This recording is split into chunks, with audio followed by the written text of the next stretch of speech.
Ridge Forrester's world shattered the moment he saw the DNA report. It didn't just reveal a discrepancy.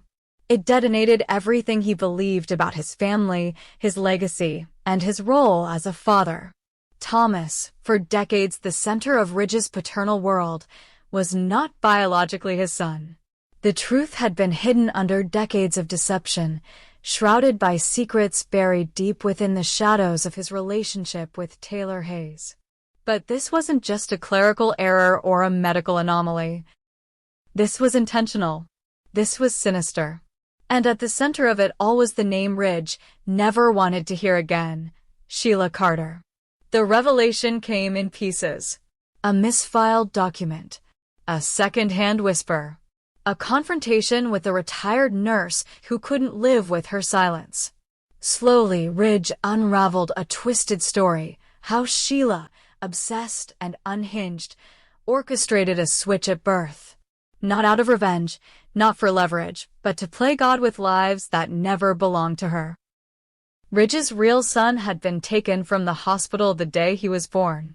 Sheila had vanished with the child, leaving behind another baby, one Thomas Forrester, who would be raised under false lineage. Whether Thomas knew or not, the deception crushed Ridge. He confronted Taylor, rage boiling beneath grief. How could she not know? How could this be hidden for so long? But Taylor, blindsided, insisted she had no part in the deception. Her devastation mirrored his. The life they built. The love, the children, the years, they all stood on a fault line that had just split wide open. Ridge couldn't breathe. He couldn't think. And worst of all, he couldn't look at Thomas without seeing the lie. But there was no time to dwell. Ridge's true son, his blood, was still out there. He launched a private investigation with quiet urgency, sparing no expense, chasing down every trace of Sheila's movements over the past 3 decades. Each lead opened new questions, more pain, and fewer answers. Days blurred. Nights bled into one another. The search consumed him. Meanwhile, Taylor faced her own unraveling. Her history with Ridge resurfaced like a ghost. Memories of their time together clashed with the present chaos. She saw him spiraling, saw the pain crack through his usually stoic armor, but when she reached out, he recoiled. Ridge became distant, cold, hyper-focused on finding the child he never knew, and Taylor, for the first time, realized that this mystery child, wherever they were, had the power to destroy the bond she still clung to. That's when the next truth landed with devastating weight. The child Ridge had been searching for wasn't a stranger. She was already in Los Angeles. Already tangled in the Forrester orbit. Already at war with their name. Her name was Daphne. Yes, that Daphne. The woman who had rocked Forrester Creations with her shocking claim of being Eric's illegitimate daughter. The woman whose design brilliance echoed the Forrester bloodline. The woman who had declared war on the family legacy. But she wasn't Eric's daughter. She was Ridge's. The moment Ridge confirmed it, his knees buckled. The irony was brutal. He had spent weeks searching for a ghost while his child had stood in front of him, battling him in boardrooms and press leaks, all the while carrying the pain of abandonment he never meant to inflict. He reached out to her, cautiously. She didn't want it. She didn't trust it. Daphne had lived her whole life without a father. She didn't need one now. But as Ridge pressed, gently, slowly revealing the truth and showing her the evidence, something in her softened. Anger remained, but questions surfaced. The kind that can't be ignored by blood, no matter how old the wounds. And then another twist, one so cruel it almost broke Ridge entirely. Daphne was sick. A routine checkup for fatigue led to a full diagnostic panel.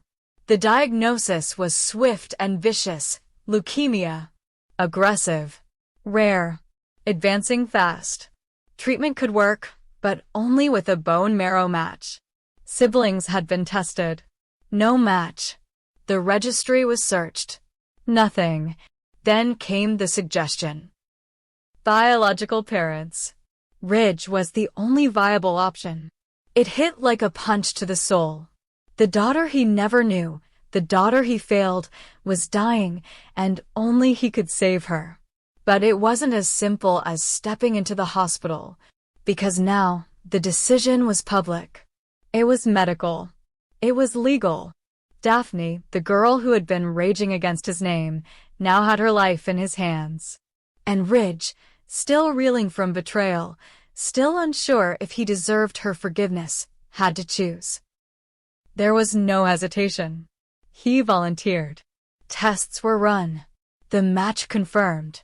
He was her best and likely only shot. But the procedure would take a toll. He'd be temporarily weakened, possibly even hospitalized. It would mean stepping away from Forrester during the most vulnerable time in the company's history. The timing couldn't have been worse. But Ridge didn't care. He wasn't letting his daughter die. Not now. Not after finding her. Meanwhile, the emotional backlash exploded across the family. Thomas, already unstable and prone to emotional extremes, spiraled upon learning he was not Ridge's biological son. The revelation shattered his sense of self. He questioned every memory, every moment, every ounce of the connection he thought he had with his father. He lashed out. He turned cold. Even hope couldn't reach him. And in the shadows, Brooke watched it all with razor-sharp awareness, recognizing how this fracture could once again tilt the balance of power at Forrester. Taylor, too, faced the crossroad. Watching Ridge choose Daphne, choose the daughter she never carried, triggered every buried insecurity. The truth about Sheila's betrayal had cracked something between them. Now, this new daughter threatened to erase what was left. And though Taylor tried to support Ridge, tried to be strong, the distance grew. They weren't just two parents trying to fix the past. They were two people mourning different versions of the same story. As the marrow transplant approached, media caught wind. The story broke. Ridge Forrester secretly fathered a daughter, now battling leukemia, and stepping down temporarily from Forrester Creations to save her life. Tabloids ran wild. Boardroom allies turned skeptical. Investors panicked. And through it all, Eric watched silently, understanding too well the price of secrets. The day of the transplant arrived. Daphne lay in a hospital bed, pale, eyes hollow but burning with resilience. Ridge sat beside her, IVs in his arms, trying to hold it together. The moment they locked eyes, something shifted. Not forgiveness. Not yet. But understanding. Maybe even hope. The procedure was painful. Long, exhausting. But successful. Daphne's body responded. The white blood cell count rose. Her strength returned. Slowly, day by day, color returned to her skin. Her sarcasm came back. So did her fire. And in the silence of her recovery room, she asked Ridge one question. Why did you do it? After everything I said, everything I did. Ridge's answer was quiet. Steady. Because you're my daughter. And I will never let you go again. The road ahead remains uncertain. Thomas has not accepted the truth. Taylor's faith in Ridge has been fractured beyond recognition. The Forrester empire is still vulnerable. Brooke is watching, waiting, perhaps planning her next move. And Daphne, still healing, still fighting, holds a place in the family she once vowed to destroy. But one thing is clear. Ridge Forrester has found his daughter. And this time, he's not losing her. Ridge Forrester's sacrifice was meant to be the start of something new, a redemption, a second chance, a bridge between past and future. He went into that hospital room not as the co-CEO of a fashion empire, not as the son of Eric Forrester, not as a figurehead of a dynasty. He went in simply as a father. One determined to give his daughter the life she never had, the chance she'd almost lost. The bone marrow transplant was risky. The doctors warned him. His age, his history of stress and untreated hypertension, his prior collapses, they were red flags. But Ridge dismissed every concern. His mind was made up. His heart was already committed. The transplant itself was a success. Daphne's body began to respond almost immediately. The color returned to her cheeks. Her breathing steadied. Her fever broke. The family rejoiced. Even Thomas, still conflicted, visited her bedside. And for a moment, it felt like maybe, for once, a Forrester miracle had arrived without the usual price. But the cost came suddenly, quietly, fatally. In the early morning hours, after the final transfusion, Ridge collapsed in the ICU. Nurses rushed in. Alarms sounded. Blood pressure dropped. A hemorrhage. A sudden, catastrophic bleed into the brain. Emergency surgery was attempted, but his age and the strain from the procedure had pushed his body past its limit. Within minutes, Ridge Forrester, visionary designer, devoted father, complicated husband, was gone. The call shattered the family like a thunderclap. Taylor was the first to arrive. Her scream echoed through the hospital corridor the second she saw the covered body. She collapsed to the floor. The grief was unbearable. She hadn't just lost a partner. She had lost the father of her children. The man she had spent decades loving, leaving, and returning to. She whispered apologies to the cold, unmoving shell of the man she thought would outlive the chaos. Daphne stood in silence, tears flooding her eyes, unable to move. The man she had spent her life blaming, hating, searching for, he had died saving her. Her rage had taken years to harden. His love had taken days to undo it. Now he was gone. And she was alive. Because of him, Thomas broke. He punched a wall in the hospital, wept in the hallway, screamed at the sky. Brooke appeared but didn't speak. For once, even she knew there were no words. Steffi sat by her mother, holding her as Taylor shook uncontrollably, whispering Ridge's name over and over. The funeral came quickly. Los Angeles wept. Industry giants sent flowers. Press headlines read fashion icon, Ridge Forrester, dies saving daughter he never knew. The service was held at the Forrester estate. Black-clad mourners lined the property. Eric, now frail but dignified, delivered a trembling eulogy, praising his son's brilliance and his final, selfless act. He gave his life for family, Eric said, because that's who Ridge always was. Even when he lost his way, he always found it back through love. Taylor couldn't speak. She stood next to the casket, pale and broken. When it was time to lower Ridge into the ground, she collapsed again, whispering, "Come back to me," over and over. Daphne stood apart from the others. Guilt etched into her skin like permanent ink. She didn't deserve his sacrifice. She knew it. And yet, he gave it freely. She touched the edge of the casket, whispering the only thing she could say.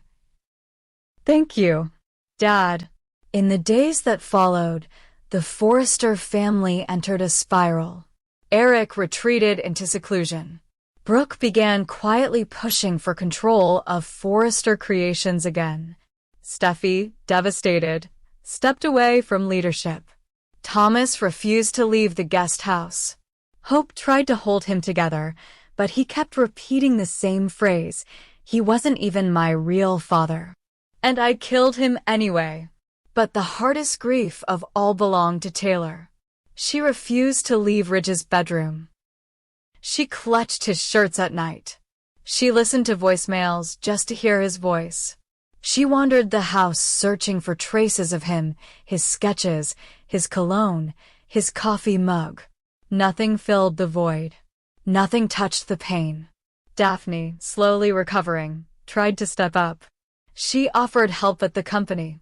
She asked to learn more about Ridge's work. Eric refused to look at her. Brooke barely acknowledged her.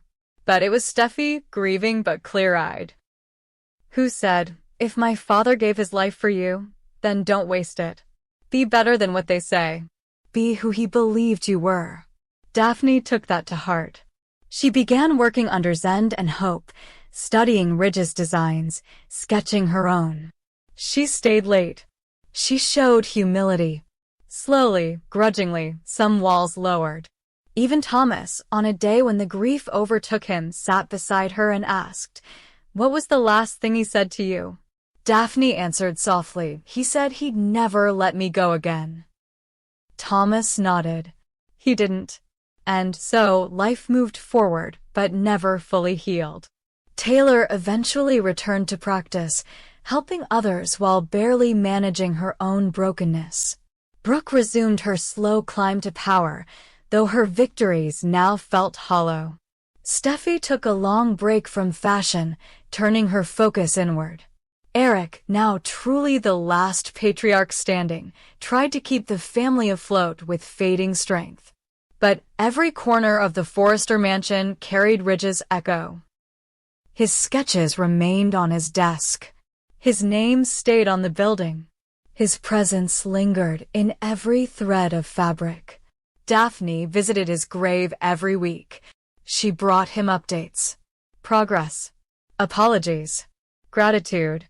She vowed to live a life worthy of his sacrifice.